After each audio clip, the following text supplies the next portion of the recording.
সারা পৃথিবীতে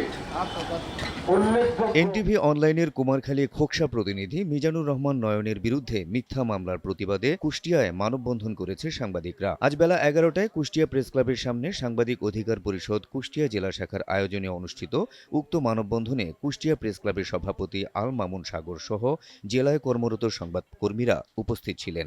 মিজানুর রহমান নয়ন একজন দিনরাত 24 ঘন্টার সাংবাদিক, কেটেকর সাংবাদিক, যেখানেই সংবাদ সেখানেই মিজানুর রহমান নয়নের পথ চলা।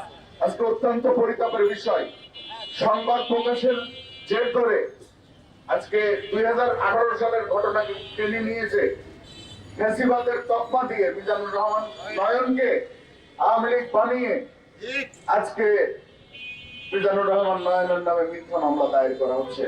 যেভাবে সাংবাদিকদের উপর নির্যাতন করা হচ্ছে, যেভাবে সাংবাদিকরা হয়রানি নির্যাতন মামলার শিকার হচ্ছে, এটা সত্যিই দেখে মনে হয় না এটা স্বাধীন কোনো বাংলাদেশ। এই ঈদে জামা জুতো অ্যাক্সেসরিজের ডিসকাউন্ট। প্রত্যেকদিন কোথাও না কোথাও সাংবাদিক নির্যাতনের ঘটনা ঘটছে। পাবনাতে সাংবাদিককে গুলি করা হয়েছে, ঢাকাতে রেপ করা হয়েছে।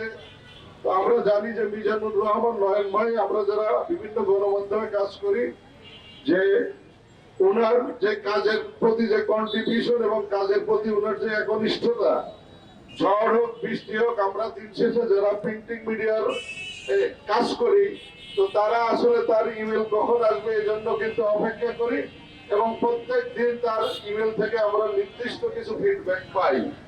এই মামলাটা যদি আসলে চার্জশিট পর্যন্ত যায়, তখন আমরা কিন্তু কেউ বাকি থাকবো না।